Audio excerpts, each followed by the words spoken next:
Aí tem história. Bom dia, professor Vard Marx. Bom dia, Marcelo, e olá, curiosos. Bom, a gente está no meio de um feriadão, né? Que junta muita coisa nesse feriado. Tem religião, Sim, tem família, né? Muito importante esse lado sim, familiar. Muita gente sim, viajando, então tem viagem. Para muita gente é dia de folga, sim. né? E Olha, por que tudo isso? por quê? Porque isso não é apenas um feriadão. Eu tenho, no mínimo, um tema triplo por aqui, como eu falei já semana passada. É um tema triplo: Páscoa, ovos e chocolate. E aí tem Perfeito. história. Nós vamos pular Colomba Pascal, que a gente não acredita nisso, mas Não, não pegou. É um panetone com forma é, diferente. Pronto. a gente gosta, mas de ovos de chocolate a gente gosta. Mas vamos Raiz. começar. Vamos Hum, começar a história do começo, né? tá, Vamos boa. começar explicando a história da Páscoa, né? De onde veio, como nasceu essa tradição. Então vamos lá, tema 1. Ok.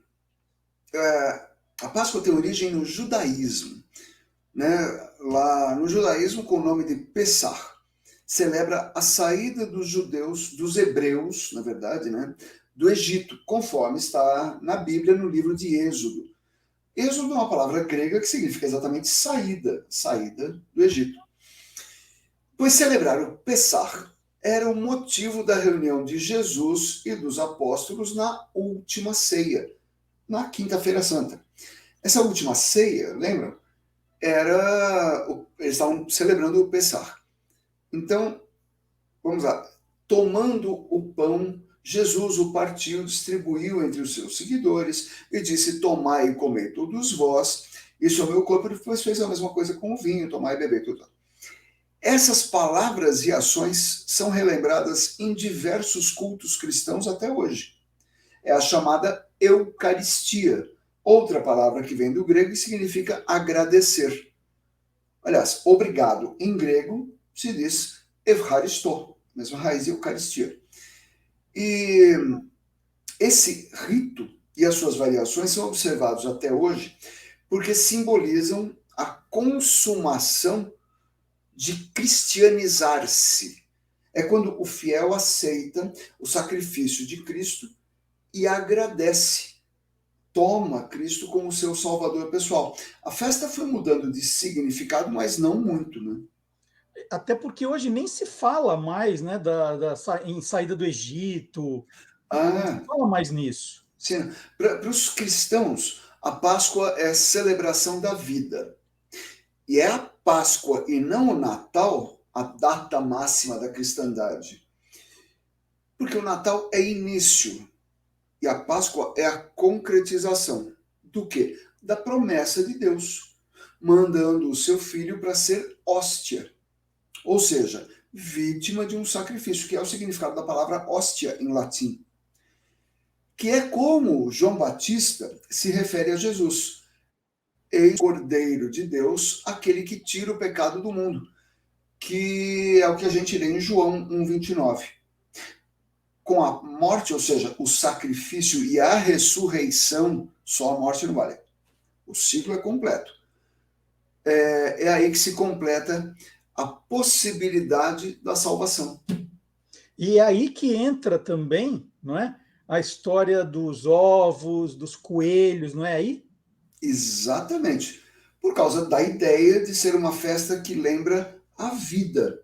Tanto a nossa vida mortal aqui, como a vida eterna. O quanto é mágico isso. E o coelho e os ovos são símbolos disso. Por quê? O coelho se multiplica com muita rapidez, né? É rápido e são muitos. Vamos lembrar que quem criou essa simbologia estava lá no hemisfério norte, aqueles invernos rigorosos europeus, os animaizinhos hibernando e tal. Quando chegava a primavera, os coelhos saíam da toca com um monte de coelhinhos, porque se multiplicavam muito e rapidamente. E o ovo em si é a cara da vida em gestação e em eclosão. Quando o ovo se quebra, é a vida que surge. Daí essa ligação entre coelhos e ovos. Bom, e aí a gente sai um pouco dessa parte de religião, né? saindo um pouquinho, Sim. e a gente entra numa parte que interessa muita gente, né? Sei, muita gente. Vamos dizer, porque antes o simbolismo eram com ovos de verdade, né? Eram ovos de verdade que eram usados na festa. E depois é que entra os ovos de chocolate, não é isso? Vamos falar de chocolate, é isso mesmo.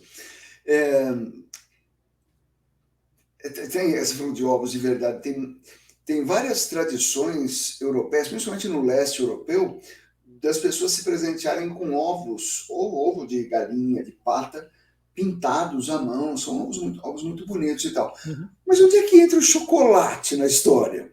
Onde? O chocolate não é apenas uma guloseima gostosa e tal. Ele tem fortes ligações com divindade, com religião também. Só que aqui eu não estou falando mais de cristianismo, mas dos deuses astecas. O povo que governava o território que viria a ser o que hoje é o México, quando os espanhóis chegaram lá no século XVI. Para eles, para os astecas, o cacau, de onde vem o chocolate, era mais importante que o ouro, a prata, e já era um fruto sagrado há mais de 2.000 anos, quando os espanhóis chegaram. Aliás, o nome chocolate vem de uma bebida feita por eles que mistura mel e baunilha para preparar a bebida que se chama chocoatl. Nossa, gostei da pronúncia, hein? Como é que é? Chocoatl, é que eu falo asteca fluentemente, não sei se você sabia disso. Daí que o nome chocolate.